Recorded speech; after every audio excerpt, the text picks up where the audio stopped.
Frontline Updates, where we delve deep into military strategies and updates from conflict zones.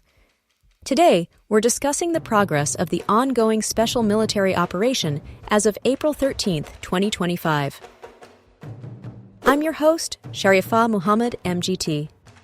I'm Colonel A.C. Ogontoya, an infantry officer.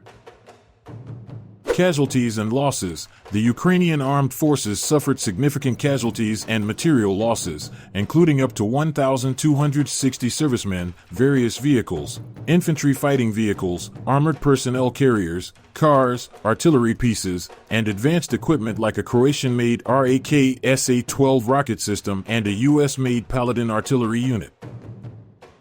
Welcome to Frontline Updates, your trusted source for the latest developments on security and defense operations involving military forces.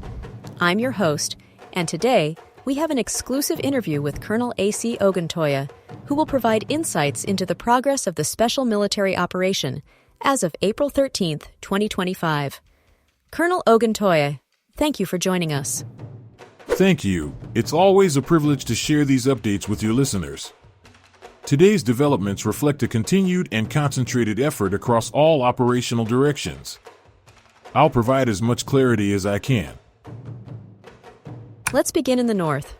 There were reports of major activity in the Belgorod and Kharkiv directions. Can you walk us through the current operational objectives there? In the Belgorod direction, our North Group of forces is executing sustained pressure operations against Ukrainian units deployed near the Sumy border. Our primary objective here is attrition, breaking down Ukrainian force groupings before they can consolidate or pivot toward a counteroffensive. We engaged mechanized brigades, coastal defense elements, and territorial formations around Turia, Myropolskoye, Novodmitrovka, and Petrushevka. These are not random attacks. These towns sit astride key logistical lines used to ferry supplies and rotate units. The defeat of multiple brigades there, paired with the destruction of a counter-battery radar and an EW station, seriously impairs the enemy's ability to coordinate and respond in real time. Let's talk about the West Group of forces. There seems to be a shift in momentum in the Kharkiv-Donetsk corridor. What's driving that? The West Group has undergone a deliberate repositioning to seize more tactically advantageous lines. In practical terms, we've moved our units into forward operating areas with better cover, firing positions, and logistical access.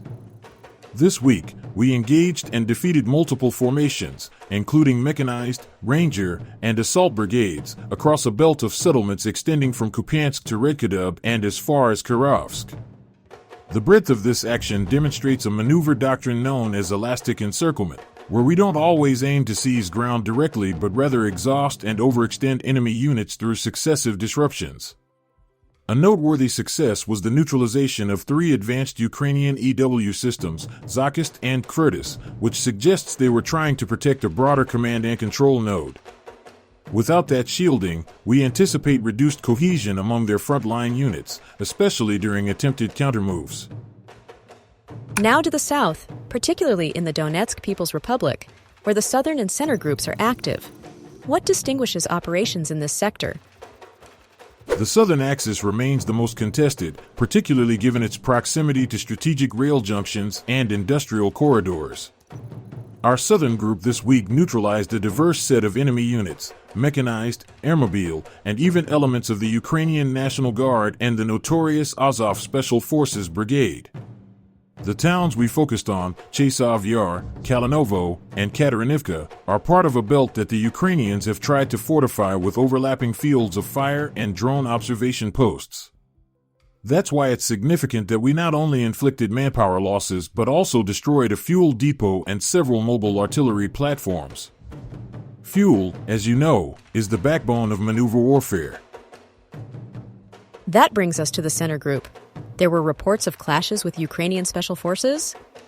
That's correct.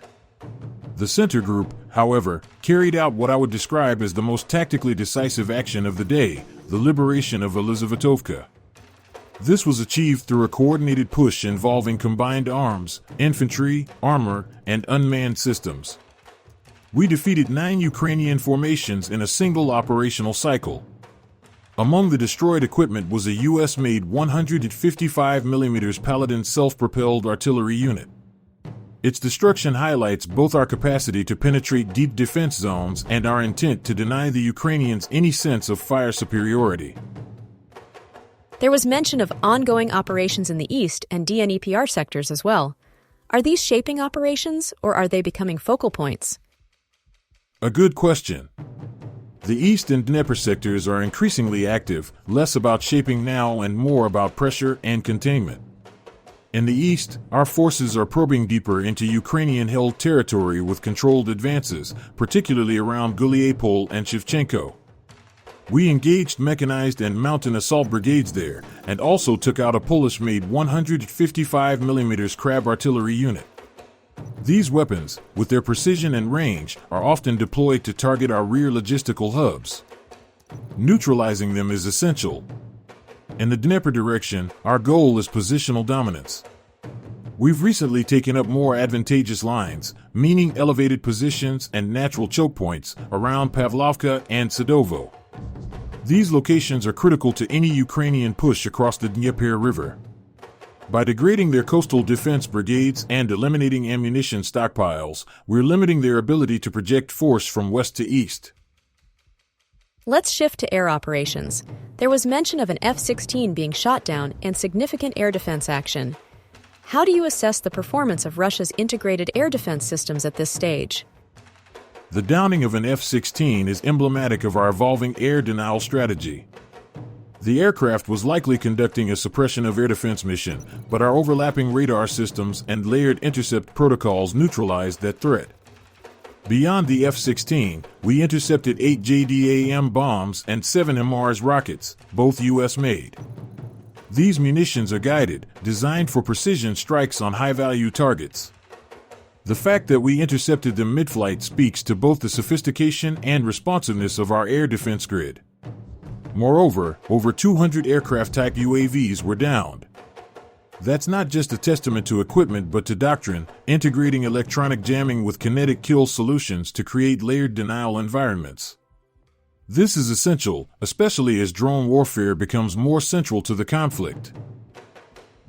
Lastly, Colonel, I want to ask you about the operations in the Kursk region. This is within Russian territory. What's the current assessment of those engagements? The operations in Kursk are critical because they touch on homeland defense.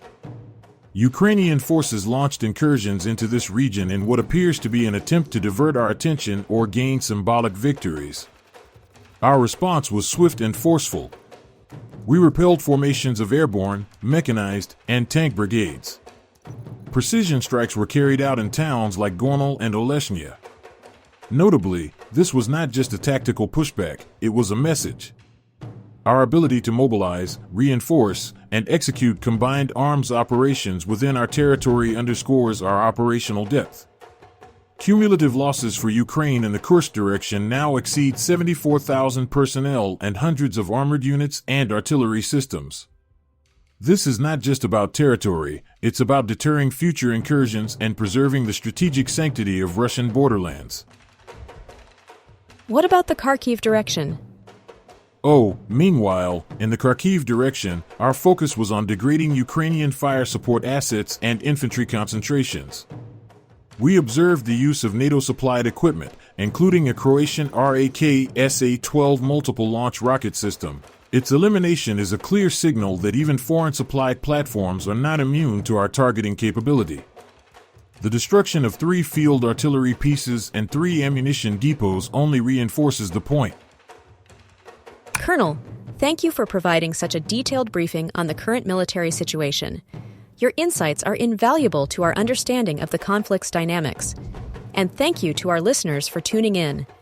Join us next time as we continue to provide up-to-date coverage on global military affairs. Stay with us for more updates and expert analyses on global defense and security issues. Stay informed, stay secure. Thank you for the opportunity to provide this briefing. Our forces' military operations are not measured solely in kilometers gained or equipment destroyed. They are measured in resilience, logistics, cohesion, and the will to hold ground. We remain focused on maintaining operational tempo, conserving combat power, and adapting to the evolving battlefield.